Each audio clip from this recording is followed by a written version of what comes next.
وقار علماء ذوي الاحترام خصوص استاد محترم جانشین حضور مفتی اعظم مہاراشٹر ماہر علم و فن حضرت علامہ مولانا مفتی مصطفیٰ شریف صاحب قبلہ مدح اللہ العالی اور ماہر علوم رضویات نازش افتاء حضرت علامہ مولانا مفتی سرفراز احمد برکاتی صاحب قبلہ، رفیق محترم مولانا مفتی فیض احمد صاحب متعنا اللہ بحیاتہ و برکاتہ و بعلومہ، اور شاعر اسلام جناب امجد رضا صاحب، دیگر حاضرین کرام، السلام علیکم ورحمۃ اللہ تعالی وبرکاتہ۔ وعلیکم السلام۔ الحمد للہ رب العالمین والعاقبۃ للمتقین والصلاة والسلام علی سید الانبیاء والمرسلین وعلى آلہ الطیبین الطاہرین واصحابہ المرضیین ومن تبعهم بإحسان إلى يوم الدين، أما بعد، فقد قال الله تبارك وتعالى في القرآن المجيد والفرقان الحميد: أعوذ بالله من الشيطان الرجيم، بسم الله الرحمن الرحيم، إن الصفا والمروة من شعائر الله، صدق الله مولانا العظيم، وصدق رسوله النبي الأمين المتين الكريم، ونحن على ذلك لمن الشاهدين والشاكرين، والحمد لله رب العالمين۔ غوث اعظم رمن بہتر و ساما مدد، قبلہ دی مدد، کعبہ امام مدد، امداد کن از بند غم آزاد کن، در دین و دنیا شاد کن، یا شیخ عبد القادر جیلانی، المد شیئا للہ، المد شیئا للہ، المد شیئا للہ۔ عقیدت و محبت کے ساتھ درود شریف کا نذرانہ پیش کریں۔ اللہم صلی علی سیدنا نبینا مولانا محمد عدد ما بین اللہ صلاۃ دائمۃ بدوام ملک اللہ وعلی آلہ وصحبہ اجمعین۔ بڑے ہی قابل عزت مبارکباد ہیں وہ حضرات جو حج بیت اللہ شریف اور زیارت گنبد خضرا شہر نبی صلی اللہ تعالی علیہ وسلم کو جانے والے، اللہ تبارک و تعالی ان کی اس حاضری اور زیارت کو قبول فرما لے۔ جو خامیاں ہونے والی ہیں اس سے حفاظت عطا فرما دے، خطأ سہوا جو ہو جائیں اس کی معافی فرما دے، ان کی سعی، ان کی عبادت، ان کے ہر ارکان کی ادائیگی میں درستگی عطا فرمائے اور اسے قبول فرمائے۔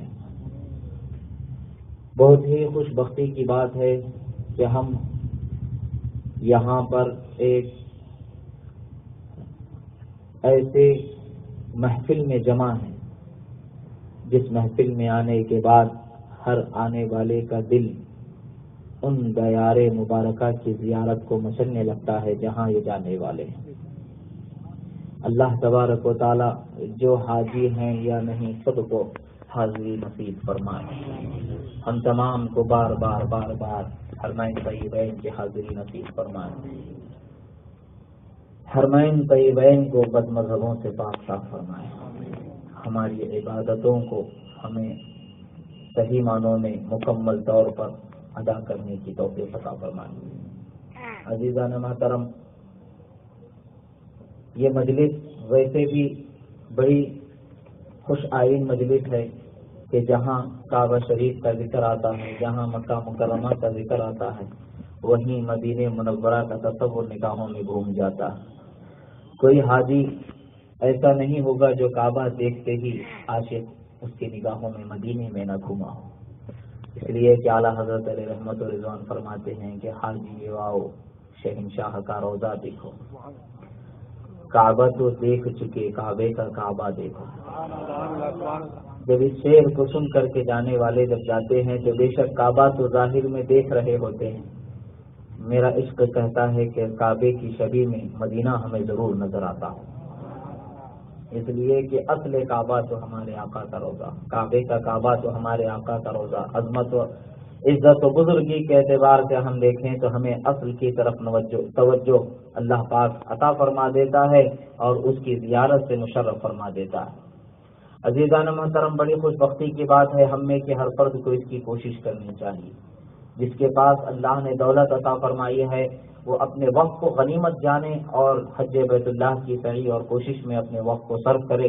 پتہ نہیں کہ کب بارگاہ رسالت صلی اللہ علیہ وسلم سے اسے بلاوا آ جائے، کب حاضری کا موقع اسے نصیب ہو جائے۔ یہ نہیں سوچنا چاہیے کہ ہم یہ کام کر لیں گے اس کے بعد جائیں گے، وہ ہو جائے گا اس کے بعد جائیں گے، یہ ذمہ داری پوری کریں گے اس کے بعد جائیں گے، ایسا نہیں۔ آپ کے پاس حج کی طاقت ہے، آپ کو حج کو جانے کی کوشش شروع کر دینی چاہیے۔ جب وقت اللہ کو منظور ہوگا ضرور حاضری ہو جائے گی۔ طلب اپنے دل میں اونچی بنانی چاہیے، اپنے ہی اندر ہم یہ سوچ کر کے رہ جائیں کہ پھر بعد میں جائیں گے بعد میں جائیں گے تو ہمارے حال تو یہی رہ جائیں گے کہ پتہ نہیں ہمارا مقدر کیا ہو جائے۔ بہرحال طلب میں بھی صحیح ہماری زندگی گزر جائے تو ہو سکتا ہے کہ اللہ تعالیٰ اس کی ادائیگی کا ثواب عطا فرما دے۔ حج بیت اللہ کی راہ میں جو انسان نکلتا ہے اگر راہ میں گزر بھی جاتا ہے تو اللہ تعالیٰ اسے حج کا ثواب عطا فرما دیتا ہے۔ ہم اگر نیت بھی کر لیں اور اسی حال میں ہم دنیا سے رخصت ہو جائیں، بہت ساری وہ عبادتیں ہیں کہ جس کی نیت کرنے پر بھی اللہ تعالیٰ ان عبادتوں کا ثواب عطا فرماتا ہے۔ بہت ساری وہ فضیلتیں ہیں کہ جس کے حصول کی نیت کرنے پر بھی اللہ تبارک و تعالیٰ اس کا ثواب عطا فرما دیتا ہے۔ جیسا کہ سرکار صلی اللہ تعالی وسلم فرماتے ہیں کہ شہادت کی تمنا کرنے والا اگر اپنے بستر پر بھی مر جاتا ہے تو اسے شہید کا ثواب عطا کر دیا جاتا ہے۔ نیت کرنے والا کہ میں شہید ہو جاؤں گا اگر اپنے بستر پر بھی شہید مر جاتا ہے، ایک عام طبعی موت سے بھی وہ اگر مرتا ہے تو اسے شہادت کا ثواب ضرور عطا فرما دیتا ہے۔ یہ اللہ تبارک و تعالیٰ کا کرم ہے۔ اور آج الحمدللہ جو حضرات مدینہ منورہ کعبۃ اللہ شریف کی زیارت کے لیے حج ادا کرنے کے لیے جا رہے ہیں، بڑی ہی خوش بختی کی بات ہے۔ اعلیٰ حضرت کا کلام بس اس سے زیادہ کی ہمیں حاجت نہیں ہے کہ جانے والے صرف اعلیٰ حضرت کے کلام کے اشعار کا معنی سمجھ کر کے چلے جائیں تو باادب ہو کر کے پہنچ جائیں گے۔ طلب کیسے کرنی چاہیے طریقہ مل جائے گا، ادب کیسا کرنا چاہیے طریقہ مل جائے گا، عشق کیسا ہونا چاہیے انداز مل جائے گا۔ وہ کہ ہم اس منتبہ عشق پر فائز ہو ہی نہیں سکتے ہیں کہ وہ وہابی ہے، اللہ جسے چاہتا ہے اسے نواز دیتا ہے، مگر بہتر کی تمنا کرنے پر ہو سکتا ہے کہ اللہ تبارک و تعالیٰ کچھ حصے کچھ قطرے میں بھی عطا فرما دے۔ تشبہوا بالکرام فإن لم تکن مثلہم فإن التشبہ بالکرام فلاح کہا گیا ہے۔ اچھوں کی تشبیہ، اچھوں کی شباہت، اچھوں کا طریقہ اپناؤ، اس لیے کہ تم اگرچہ اچھے نہیں ہو مگر اچھوں کے طریقے کو اپنانا بھی کامیابی کا ضامن ہوتا ہے۔ اللہ تبارک و تعالیٰ کا فضل ہے کہ اللہ تعالیٰ نے ہمارے لیے دین کے مقتدا، دین کے رہبر، بہترین ہمیں اسلاف عطا فرمایا۔ ان کے نقش قدم پر اگر چلتے جائیں تو ہماری دنیا بھی کامیاب ہو جائے اور ہم آخرت کی تیاری کرتے کرتے دنیا سے رخصت ہو جائیں اور آخرت میں اللہ تبارک و تعالیٰ کے فضل و کرم سے ہمیں اللہ تبارک و تعالیٰ منعمین میں شمار فرما دے گا، انعام والوں میں شمار فرما دے گا۔ یہی تمنا لے کر کے ہمیں دنیا سے جانا چاہیے۔ عزیزان محترم، اپنے احوال کی اصلاح کی طرف توجہ کرنی چاہیے۔ آج ہم میں کے ہر فرد کے لیے اپنا نفس اس کو بہت ورغلانے والا ہے۔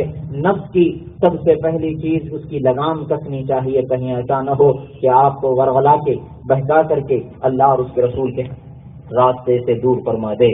اور ہمیں اپنے حالات کا اندازہ کرنا چاہیے۔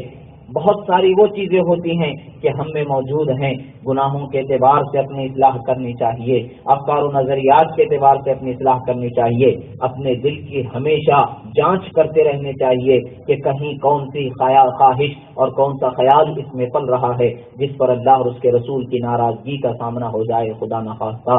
اور اگر پاتے ہیں آپ اس میں تو اس کو دور کرنے کی جستجو میں جٹ جانا چاہیے۔ حضرت ابن حیثم علیہ رحمت و رضوان سے پوچھا گیا، اراک لا تعیب احدا، فرماتے ہیں کہ ہم تمہیں دیکھتے ہیں کہ تم کسی کے برائی میں، کسی کے عیب جوئی میں نظر نہیں آتے ہو۔ وہ آپ جواب دیتے ہیں، انی لا اتفرغ من ذم نفسی فکیف اشتغل من ذم غیری، فرماتے ہیں میں اپنے آپ کے خرابیوں کی اصلاح سے مجھے فرصت نہیں ملتی ہے، کہاں میں دوسروں کی خرابیوں کو دیکھوں، کہاں اس پر میں اپنی زبان دراز کروں۔ عزیزان محترم، اپنی کمیوں کی اصلاح کی طرف توجہ کرنی چاہیے، اپنے دل میں پیدا ہونے والے خیالات کی طرف توجہ کرنی چاہیے۔ کبھی کبھی آپ دیکھیں انسان اپنے دل میں کسی نیکی کا خیال کرنے لگ جاتا ہے، اللہ کا فضل اور نیکی کی برکت اس پر اسے عمل کرنے کی توفیق ضرور میسر ہو جاتی ہے۔ اسی طریقے سے اگر کوئی گناہ کا پلان وہ اپنے دل میں بنا لیتا ہے، معاذ اللہ، شیطان اس کے راستے اس کے سامنے کھول کھول کر کے بتانے کی کوشش کرتا ہے، اس کے آنکھوں پر ایک پردہ ڈال دیتا ہے، جھانکا دیتا ہے کہ دیکھو یہ راستہ کھل گیا ہے، تم نے جو سوچا اس پر عمل کر دو، دیکھو ابھی کوئی دیکھنے والا نہیں ہے، دیکھو ابھی کوئی تمہیں جاننے والا نہیں ہے، ابھی تم تنہا ہو، ابھی تم اکیلے ہو، جو کرنا چاہو خوش بختی سے کر لو۔ معاذ اللہ، وہ یہ تمہیں تصور دینا چاہتا ہے، تمہارا عیب دوسروں کے سامنے کھلے تب نہ تم برے کہلائے جاؤ گے۔ انسان اس کے دھوکے میں آ جاتا ہے اور اپنی دل کے حال وہ کیفیت جو اللہ کے رسول صلی اللہ تعالی وسلم کے فرمودات کی روشنی میں کہ مومن جب کسی کام کے ارادہ کرتا ہے تو اس کے دل میں ایک کیفیت ہوتی ہے، وہ اگر برائی کا ارادہ کرتا ہے تو ایک خیال اس کے دل میں آتا ہے اس سے رک جانے کا، مگر مومن نفس کے بہکاوے میں اس خیال سے نظر انداز ہو کر کے آگے بڑھ جاتا ہے، خطا کر دیتا ہے۔ مگر جو مومن صادق جو ہوتا ہے، جو اللہ کا وہ بندہ جس پر اللہ تبارک و تعالیٰ فضل فرما دیتا ہے، وہ اس خیال سے رک جاتا ہے، گناہ سے باز آ جاتا ہے۔ یہ خیال من جانب اللہ ہوتا ہے، اللہ کی طرف سے ہوتا ہے کہ اس کے برائی کا برا ہونا اسے سمجھ میں آ جاتا ہے، مگر دماغ چونکہ شیطان کا گھونسلہ بن جاتا ہے، وہ نئے نئے بہانے تراش کر کے، نئے نئے انداز بنا کر کے، نئے نئے طریقے بتا کر کے، نئے نئے ہیلے بہانے بتا کر کے ہمیں مطمئن کر دیتا ہے کہ بھئی ہم ایسا نہیں کر رہے ہیں، ہم ایسا نہیں کر رہے ہیں، ہم ایسا کر رہے ہیں، وہ گناہ بڑا ہے، یہ گناہ چھوٹا ہے، ہم وہ نہیں کر رہے ہیں، یہ کر رہے ہیں، ہم بچ نہیں سک رہے ہیں، اب کیا کریں، تب کیا کریں۔ بہرحال اس میں اس میں سوچتے ہوئے گناہ کی طرف ہمارے قدم بڑھ جاتے ہیں، ہم اللہ تعالیٰ کے بارگاہ میں عذاب کے مستحق ہو جاتے ہیں۔ ان خیالات کی طرف سب سے پہلے ہمیں توجہ کرنی چاہیے اور اپنے دل کو اللہ اور اس کے رسول صلی اللہ تعالی علیہ وسلم کے شریعت کے دائرے میں چھوڑ دینا چاہیے۔ جہاں شریعت کا دائرہ ملے وہی دل کی ہر دھڑکن کی ہمیں توجہ ہونی چاہیے۔ جہاں شریعت کے دائرے سے ہٹ کر کے ہمارا دل کی کوئی دھڑکن دھڑکنا چاہے، ہمارے دل میں پیدا ہونے والا کوئی خیال آنا چاہے، ہماری کوئی فکر اس طرف بڑھنی چاہے، تو خدا کی قسم اسے آنے کی اجازت ہرگز نہیں دینی چاہیے، اس کو روک دینا چاہیے، وہی اسے ختم کر دینا چاہیے، وہی دفن کر دینا چاہیے، اور دائرہ شرع میں رہ کر کے ہمیں اللہ اس کے رسول صلی اللہ تعالی علیہ وسلم کی رضا کی خاطر اپنے آپ کو آگے بڑھانا چاہیے۔ عزیزان محترم، آج ہمارے درمیان بہت ساری وہ چیزیں ہو رہی ہیں، ہمارا معاشرہ گناہوں کی طرف بڑھتا چلا جا رہا ہے، عیاشی فحاشی کی طرف بڑھتا چلا جا رہا ہے، ہمارا گناہوں کی طرف خیال اور لذت بڑھتی چلی جا رہی ہے۔ معاذ اللہ، یاد رکھیں کہ ہمیں حقیقت میں گناہ بہت بری چیز ہے، وہ لذت نہیں دیتی ہے، بلکہ شیطان ہمیں لذت کا دھوکہ دیتا ہے اور ہمیں وہ لذت کے جیسی لگتی ہے، مگر حقیقت میں وہ لذت نہیں ہوتی ہے۔ مگر عشق والوں سے اگر پوچھیں تو عشق کا سوز کیا ہوتا ہے، جلنے پر کیسی لذت ہوتی ہے، وہ عشق والے بتا سکتے ہیں، جو اللہ کے رسول صلی اللہ علیہ وسلم کے عشق کے سوز میں تڑپ تڑپ کر کے آقا کی یاد میں اپنے دل کو کندن بناتے چلے جا رہے ہیں۔ یاد رکھیں کہ بھٹی میں جلانے کے بعد ہی سونا کندن بن کر کے نکھرتا ہے، وہی حال عاشقوں کے دل کا ہوتا ہے، جب وہ عشق کے سوز میں دل کو جلاتے ہیں تو نکھر کر کے اللہ کی معرفت کا مدینہ بنا دیا جاتا ہے، اس کے حبیب صلی اللہ تعالی علیہ وسلم کی محبت کا خزینہ بنا دیا جاتا ہے۔ یہ عشق کے درد کو سہنے کے انداز بنائیں اور عشق کو حاصل کر کے اس کی لذت کو پانے کا انداز اپنائیں۔ ہم یہ سوچتے ہیں کہ عشق کسی خوبصورتی کے پیچھے دوڑنے کا نام نہیں، دوڑنے کا نام ہے، تو یہ ہماری عقل کا، ہماری سوچ کا دھوکہ ہے۔ ہمارے نوجوان اور نوجوان لڑکے ہو لڑکیاں ہو اس دھوکے میں اپنے آپ کو بڑھاتے چلے جاتے ہیں، اتنی دور چلے جاتے ہیں، وہ سمجھتے ہیں کہ یہ چیز ہماری نگاہوں کے سامنے ہے، یہی ہمیشہ باقی رہنے والی ہے۔ خدا کی قسم، کوئی چیز باقی رہنے والی نہیں ہے۔ کل من علیہا فان ویبقى وجہ ربک ذو الجلال والاکرام، اللہ نے اعلان فرما دیا ہے جس کو اللہ نے پیدا کیا سب کو فنا ہونا ہی ہے، باقی رہنے والی ذات رب تعالی ہی کی ذات مبارکہ کا ہے, کچھ باقی بچنے والا نہیں ہے, سب فنا ہونے والے کے پیچھے ہم دوڑ رہے ہیں اور ہم سمجھتے ہیں کہ ہمیں کامیابی مل گئی ہے. یہی وجہ ہے کہ ہمارے درمیان رشتوں ناطوں کے درمیان نااتفاقی بڑھتی چلی جا رہی ہے, آپس میں رشتے داری کے اندر کمیاں بنتی چلی جا رہی ہیں, ہم ایک دوسرے سے دور ہوتے چلے جا رہے ہیں. باوجود اس کے کہ آج ترقی کا دور اتنا زیادہ ہو گیا ہے, ہم ترقی پر ترقی کرتے چلے جا رہے ہیں, اسباب و وسائل کو اپناتے چلے جا رہے ہیں, مگر پھر بھی ہم صحیح معنوں میں دیکھا جائے تو خود اپنے آپ سے دور ہوتے چلے جا رہے ہیں. وجہ کیا ہے کہ ہم اسباب و وسائل کو اپنا ضرور رہے ہیں, مگر ہمیں شریعت مطہرہ کا پاس و لحاظ نہیں رہ گیا ہے. خدا کی پناہ, ہمیں شریعت مطہرہ کا ہمیں خیال نہیں رہ گیا ہے, ہمیں دوستوں کی وہ خواہشات کا خیال رہ رہا ہے جو ہمیں نماز سے غافل کرنے والی ہے, معاذ اللہ, جو ہمیں اللہ اس کے رسول کی عبادت سے غافل کرنے والی ہیں. ہمارے دوست اگر رات میں اٹھ کر کے کوئی میسج کر دیتے ہیں, ہم رات میں جاگ کر کے اس کا جواب دینے کے لیے تیار ہو جاتے ہیں. 2:30 بجے, 2 بجے, 3 بجے, 4 بجے, 5 بجے, جس وقت پر بھی کوئی دوست میسج کر دے, وہ نیند سے جاگ جائے, اگر میسج کر دیا ہے تو 10-15 منٹ اس کے پیچھے وقت گزار دیتے ہیں. مگر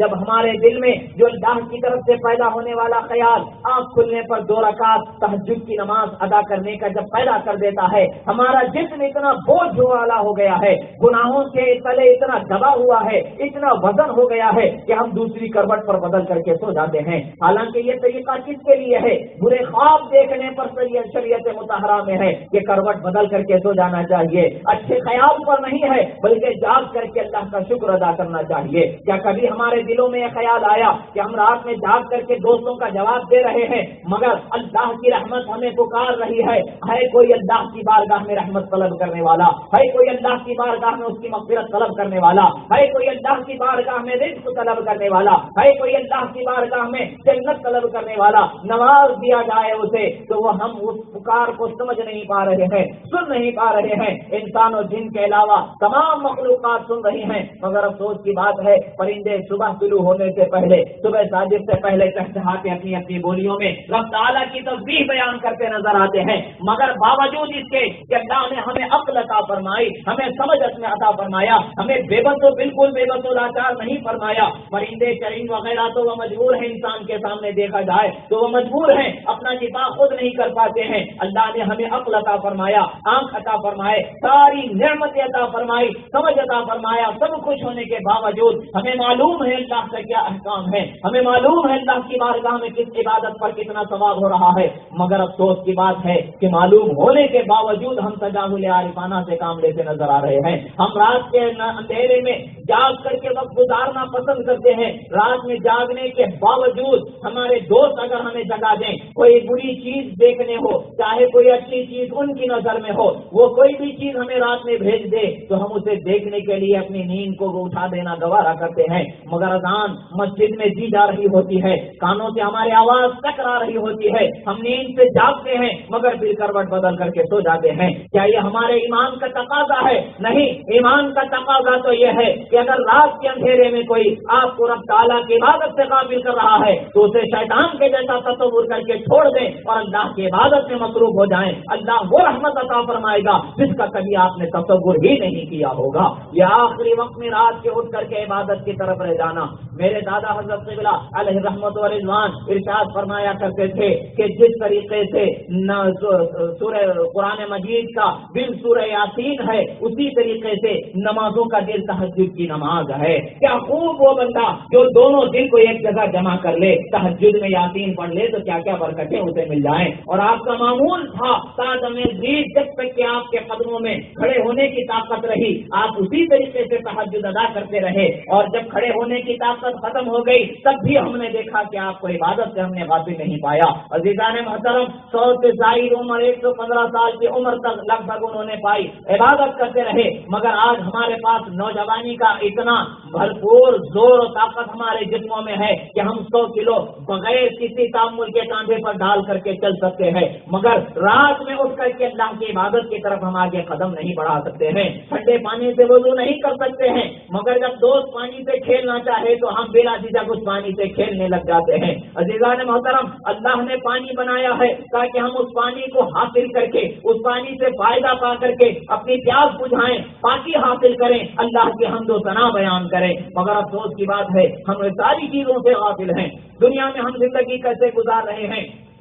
ایک بیکار جیسے کیڑے مکوڑے جیسے زندگی گزار دیتے ہیں، وہ حال ہمارا ہو گیا ہے۔ ہم سمجھتے ہیں صبح اٹھو 8 9 10 بجے اٹھو اور کام پہ دھندے پر چلے جاؤ اور کام دھندے سے رہ جاؤ، اور اس کے بعد میں شام ہو گئی آ جاؤ تھکے ہارے، نہ نماز کی فکر ہے، نہ نماز کا خیال ہے، نہ طہارت کا خیال ہے، نہ حلال کا خیال ہے، نہ حرام کا خیال ہے، بس یہ خیال ہے کہ ہمارے جیب کیسے بھر جائیں، ہمارے گھر میں ہم کیسے زیادہ پیسے لے کر کے جائیں، نہ ہم بولنے میں جھوٹ بولتے وقت کترا رہے ہیں، نہ ہم کسی سے بات کرتے وقت لین دین کے معاملات میں احتیاط کر رہے ہیں۔ ہمارے گھر کے اندر ہم دیکھیں کہ کیا حال ہو رہا ہے، قرآن مجید تو محراب میں ضرور نظر آتا ہے، مگر اس کی تلاوت کی آواز نہ صبح ہمارے کانوں سے ٹکراتی ہے، نہ دوپہر ہمارے کانوں سے ٹکراتی ہے، نہ شام ہمارے کانوں سے ٹکراتی ہے۔ مصلی جانماز مسجد گھروں کے اندر تہ کیے ہوئے محرابوں میں نظر آتے ہیں، صاف دانوں میں رکھے نظر آتے ہیں، مگر وہ بچھے ہوئے ہمیں نظر نہیں آتے ہیں۔ اس پر کوئی عبادت الہی میں کھڑا ہو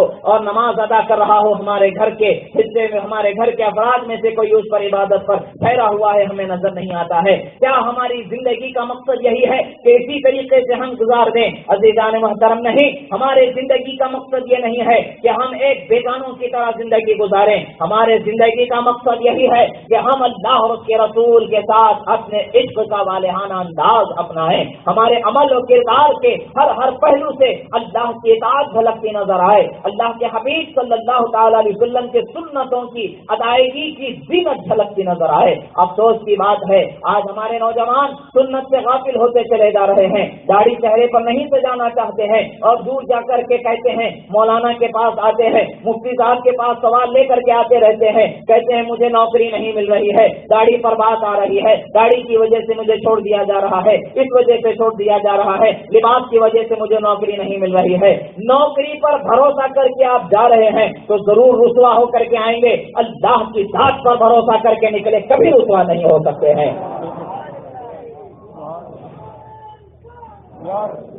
اللہ کے رسول صلی اللہ تعالی علیہ وسلم نے ارشاد فرمایا، لو انکم تتوکلون علی اللہ حق توکلہ لرزقکم کما یرزق الطیر تغدو خماصا وتروح بطانا، اور کما قال صلی اللہ علیہ وسلم۔ ترمذی شریف کی حدیث ہے، آقا دو جہاں صلی اللہ تعالی علیہ وسلم ارشاد فرماتے ہیں، اگر تم میں کا کوئی بندہ اللہ پر جیسا بھروسہ کرنا ہے اس کا حق ادا کرتے ہوئے بھروسہ کر کے اپنے گھر سے نکلے تو وہ کبھی خالی ہاتھ گھر نہیں لوٹ سکتا ہے۔ جیسا ایک پرندہ اپنے گھونسلے سے نکلتا ہے، خالی پیٹ نکلتا ہے، جب گھر کو لوٹتا ہے تو بھر پیٹ اسے لوٹا دیا جاتا ہے۔ آج ہمارے توکل کے اندر کمی ہو گئی ہے۔ اگر ہم دیکھیں، ہم اسباب و وسائل کو ضرور تلاشنا ہے، مگر اسباب و وسائل ہی کو کل کبھی نہیں سمجھنا چاہیے، اسباب کو پیدا کرنے والے رب کائنات کی طرف ہماری توجہ ہونی چاہیے، اور اس کی رحمت جو اللہ نے ہمیں دنیا میں سب سے بڑا وسیلہ عطا فرمایا، رحمت للعالمین کی کرم پر اور ان کے تقسیم کرنے کی ادائے قاسمانہ پر ہماری نظر ہونی چاہیے۔ ہمیں دنیا میں جو بھی ملنا ہے انہی کے در سے ملنا ہے، انہی کے دست سے ملنا ہے، انہی کا صدقہ ہمیں ملنا ہے۔ آقا نے فرمایا، واللہ یعطی وانما انا قاسم، اللہ دیتا ہے میں بانٹنے والا ہوں۔ انما ہمیں بتاتا ہے کہ بانٹنے والا آقا کے علاوہ کوئی نہیں ہے، آقا ہی ہمیں بانٹنے والے ہیں، اور اب ہی نہیں، پہلے بھی وہی بانٹنے والے ہیں، اب بھی وہی بانٹنے والے ہیں، کل بھی وہی بانٹنے والے اللہ نے بنایا ہے۔ جب ہمیں انہی سے ملنا ہے تو کیا منہ لے کر کے ان کی بارگاہ میں ہم اپنے ہاتھ کو پھیلائیں گے؟ یہی وہ منہ جو ان کی سنتوں سے خالی ہے، اس منہ کو لے کر کے جائیں گے؟ نہیں، اپنے اندر ایک خیال پیدا کریں، کیا بات ہے کہ آپ عمدہ لباس پہن کر کے لوگوں کے درمیان جانا ضرور پسند کرتے ہیں، عطر لگا کر کے جانا ضرور پسند کرتے ہیں، اچھا کنگھی تیل کر کے آپ جانا چاہتے ہیں، پاؤڈر وغیرہ خوشبو کے اشیاء استعمال کر کے آپ جانا چاہتے ہیں، کسی دعوت میں چلے جائیں تو بڑے ٹھاٹ بھاٹ سے جانا چاہتے ہیں، نیا لباس کے جیسا اگر سے پرانا ہی لباس ہے مگر صاف ستھرا پریس کیا ہوا، اچھے چپل، اچھا لباس، اچھا طور طریقہ، اچھا انداز بنا کر کے باوقار جاتے ہیں۔ یہ دنیا میں ہم کتنا بھی وقار اپنا لیں، کیا حقیقت میں یہ وقار کہلائے گا؟ نہیں، حقیقت میں وقار تو وہ ہوگا جب اللہ کے رسول کی بارگاہ میں آئے تو آقا فرمائے، میرے غلام قریب آ جاؤ، میرے چادر رحمت میں حصہ تمہارا ہے، تم حاصل کر لو۔ آقا دو جہاں صلی اللہ تعالیٰ علیہ وسلم کی بارگاہ میں جانے کی طرف اللہ تعالیٰ ہم تمام کو عطا فرمائے، دنیا میں بھی تڑپ عطا فرمائے، آخرت میں بھی تڑپ عطا فرمائے۔ جب آقا دو جہاں رحمت عالم قیامت کے دن اپنی چادر میں اپنے غلاموں کو سما رہے ہوں گے تو کیا حال ہوگا اس خوش نصیب غلام کا جو آقا کی چادر اسے میسر ہو جائے۔ مگر یاد رکھیں چادر انہی کو میسر ہوگی جن پر آقا کی نظر رحمت ہوگی، اور آقا کی نظر رحمت ہم پر تبھی ہو سکتی ہے جب تک کہ ہم صحیح معنوں میں ایمان کے صحیح سارے مراحل اپنے اندر نہ سنبھالیں، ایمان کی حقیقی سچائی کو اپنے اندر نہ سنبھالیں، بدعقیدگی سے اپنے آپ کو دور نہ کرنے جب تک اس وقت تک کہ ہمیں رحمت نہیں میسر ہوگی۔ یقیناً آقا ایمان والوں پر نظر فرمائیں گے، مگر ہماری بھی تو کچھ ذمہ داریاں ہیں۔ آپ اگر اپنے بچوں کے رشتہ دیکھنے کے لیے کہیں جاتے ہیں بڑے اہتمام سے جاتے ہیں، بڑے جھاٹ باٹ سے بڑے شان سے جاتے ہیں، کیوں؟ تاکہ آپ کا مہمان نواز جو ہے اس کے پاس بھی عزت و قدر کی منزلت آپ کی ہے، تو اسی لحاظ سے آپ جاتے ہیں، وہ بھی آپ کو اسی طریقے سے اہتمام کرتا ہے۔ یہ دنیا کی مہمان نوازی ہے، یہ دنیا کے ہم مہمان ہیں، مگر ہم اس مہمان نواز کے پاس جانے والے ہیں جس کو اللہ نے جنت کا مالک بنایا ہے۔ ساری جنت کی نعمتوں کو ان کے در سے ہمیں پانا ہے۔ کیا اسی حال میں جائیں گے؟ گناہوں کی بدبو اپنے جسم پر بتا کر کے جائیں گے، نافرمانیوں کا تمغہ اپنے سینے پر سجا کر کے جائیں گے، چہروں پر لعنت نافرمانیوں کی بتا کر کے جائیں گے؟ خدا کی قسم کبھی ہم تصور نہیں کر سکتے ہیں۔ اگر ہمارے دعوت میں کوئی غریب آ جاتا ہے تو ہم حقارت کر دیتے ہیں، یہ غلط بات ہے۔ مگر دیکھیں ظاہری حیت کے اعتبار سے کوئی میلا کچیلا سڑا لباس پہن کر کے آ جائے، کوئی بری بدبو والی چیز اپنے جسم پر لگا کر کے آ جائے تو کیا اسے آپ اپنی محفل میں آنے دیں گے؟ اسے دھتکار کر کے باہر کر دیں گے۔ مگر ہمارے آقا ایسے نہیں ہے، رحمت عالم اللہ نے آپ کو بنایا ہے، مگر ہمارا بھی تو فرض ہے کہ ہم آقا کی بارگاہ میں جائیں تو اپنے آپ کو جیسے ہمارے مہمان نواز ہیں اس لحاظ سے اپنی طاقت بھر اپنے آپ کو سنوار کر کے عمل کی زینت اپنے آپ پر سجا کر کے آقا کی بارگاہ میں حاضر ہوں، اور اپنے دل میں ایمان و محبت کی خوشبو بتا کر کے اپنے جسم کے رونگٹے کو اس محبت کی خوشبو سے معطر کر کے آقا کی بارگاہ میں حاضر ہو جائیں۔ کیا یہ ہمارے دل کی طرف نہیں ہو سکتی؟ یقیناً یہی طرف ہمارے دل کی ہونی چاہیے۔ آج ہم زندگی ایسی گزارنے کی کوشش کرتے ہیں، بہت سارے نوجوان بچے سوال کرتے ہیں، آ کر کے عرض کرتے ہیں حضرت دعا کیجیے کہ میں دین اور دنیا کو دونوں کو لے کر کے چلوں، میں سنتوں کے ساتھ دین کو حاصل کرتا چلوں، مگر اس میں مجھے تکلیف ہو رہی ہے، نوکری نہیں مل رہی ہے، وہ روک دیتے ہیں، معاذ اللہ ایسی باتیں ہوتی ہیں، ہم کیسے اس کا مقابلہ کریں؟ تو ہم یہ ایک بات آپ کو بتا رہے ہیں کہ آپ اسباب کو دیکھ کر کے ہار جائیں گے، ہمت تو کبھی کامیاب نہیں ہو سکتے۔ اسباب کو پیدا کرنے والے مسبب الاسباب رب العالمین کی طرف اپنی نظر رکھیں۔ اللہ نے فرمایا میں رزق دینے والا ہوں، اللہ فرماتا ان اللہ هو الرزاق ذو القوة المتین، اللہ تعالیٰ ہی ہے رزق دینے والا۔ جب رزق دینے والا پروردگار ہمیں فرما رہا ہے میرے حبیب کی سنتوں کو اپناؤ تو ہم کیسے اسے فراموش کر سکتے ہیں؟ جب ایک نوکری دینے والا ہمیں کہتا ہے کہ سنت کو چھوڑ دو، معاذ اللہ کتنے ہیں جو پھسل جاتے ہیں، گھبرا جاتے ہیں معاش سے، زندگی سے دنیا میں گزارنے سے ڈر کر کے اپنے چہرے کو سنتوں سے جاری کر لیتے ہیں۔ خدا کی قسم کبھی یہ طریقہ نہ اپنائیں۔ آج دنیا میں بھلے آپ کامیاب نظر آئیں گے، قیامت میں آقا کے دیوانوں کی صف میں جب آپ جائیں گے تو سب سے زیادہ ناکام اپنے آپ کو محسوس کریں گے، اس لیے کہ ایک ایک تاجور وہاں پر ہوں گے، ایک ایک شہنشاہ وقت اولیاء کاملین وہاں پر ہوں گے، ہر ایک کی ادائیں سنت نبوی صلی اللہ تعالی علیہ وسلم کی خوشبوئیں ان کے وجود سے مہکتی پھوٹتی نورانی شعاؤں کی طرح ہمیں نظر آ رہی ہوں گی، مگر ہمارا جسم گناہوں سے پلیدہ نظر آ رہا ہوگا۔ کیا ہمیں یہ چیز گوارا ہو سکتی ہے؟ نہیں۔ ہم کسی محفل میں بیکار کا لباس پہن کر کے جب جانا گوارا نہیں کرتے ہیں تو وہ آقا کی محفل میں ہم کیسے گناہوں سے بھرا ہوا اور گناہوں کا آلودہ ہمارا جسم اور ہمارا خیالات جو گندے خیالات کو لے کر کے ہم کیسے وہاں جانا چاہیں؟ عزیزان محترم اس وقت کو یاد رکھیں اور اپنے حال کی اصلاح کی طرف توجہ کریں، اس لیے کہ دنیا میں کامیاب وہی ہے جو اللہ سے ڈرنے والا بندہ ہے۔ اللہ سے ڈرنے والا گناہ سے اپنے آپ کو روک سکتا ہے،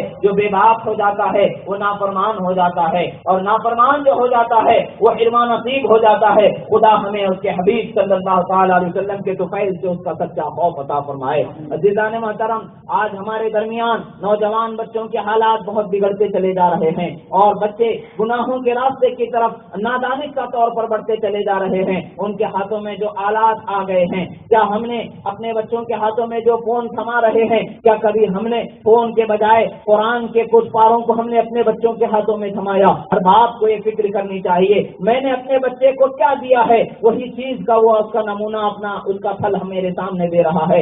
اگر بچی کے ہاتھ میں آپ نے بچی کو آپ نے بے حیائی کا لباس دیا ہے پہننے کے لیے، وہ لباس جس کو شریعت حرام کرتی ہے، وہ لباس اگر آپ نے پہننے دیا ہے تو وہ بچی اس لباس کو پہننے کے بعد وہی کام کرے گی جو اس لباس کا اثر اس کے جسم پر آنے والا ہے۔ کیا کبھی ہم نے یہ سوچا کہ ہمیں اپنی اولاد کو وہ دینا ہے جس سے ان کے اخلاق سدھر جائیں اور رب اور اس کے رسول راضی ہو جائیں؟ ہم اس کی طرف توجہ نہیں کر رہے ہیں، یہ ہماری سب سے بڑی خامی ہے۔ جب ہماری اولاد بڑی ہو کر کے نافرمانی کرتی ہے، اس وقت پر آ کر کے ہم کہتے ہیں حضور دعا کیجیے، ہمارے بچے نافرمان ہو گئے ہیں، ہمارے بچے غلط راستوں پر چلے گئے ہیں۔ جب بچوں کے ہاتھ پکڑ کے راستہ بتانے کی ضرورت تھی، جب راستہ بتانے کا وقت تھا، اس وقت پر ہم غافل پڑے سو رہے ہوئے تھے، ہم خود اپنے آپ کو راستے سے ہٹے ہوئے بنائے ہوئے تھے، تو کیا خاک ہم اپنے بچوں کی تربیت کریں گے؟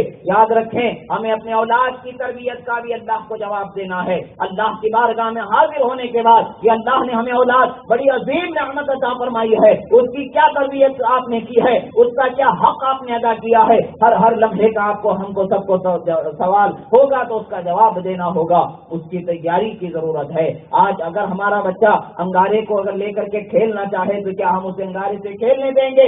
اسی طریقے سے اگر حرام لباس کو ہمارے بچے مانگتے ہیں، ہرگز انہیں وہ لباس نہیں دینا چاہیے۔ اگر حرام طریقے پر چلنا چاہتے ہیں، ہرگز انہیں چلنے نہیں دینا چاہیے۔ اگر بچہ انگاروں کے پاس جانا چاہے، اسے کمرے میں بند کر دیں گے، رو رہا ہے فکر نہیں ہے، گھس رہا ہے اپنے پیروں کو فکر نہیں ہے، بس ہمیں اسے اس آگ سے بچانا ہے۔ تو یہ آگ جو 70 دفعہ کم و بیش ٹھنڈی کی ہوئی آگ ہے، اس سے بچانے کے لیے ہمیں اپنی اولاد کے رونے کی فکر نہیں ہے، تڑپنے کی فکر نہیں ہے، مچلنے کی فکر نہیں ہے۔ وہ جہنم کی آگ کا ہمیں خیال نہیں رہ گیا ہے۔ وہ جہنم کی بھیانک آگ، اس کے جلانے کا حال کیا ہوگا؟ اس کا صرف سوئی کے ناکے کے برابر اگر اس کی بھاپ کو زمین پر کھول دیا جائے تو زمین پر گرمی کا یہ حال ہوگا کہ کہیں ہریالی زمین پر نظر نہیں آئے گی۔ اس آگ کا ہمیں کچھ خیال نہیں ہے۔ ہم دنیا میں سمجھتے ہیں بھائی دنیا میں یہ زندگی جی رہے ہیں، لوگ کیا کہیں گے، وہ ہنسیں گے، یہ کھیلیں گے، وہ کودیں گے۔ کسی کے ہنسنے سے کیا فرق پڑنے والا ہے؟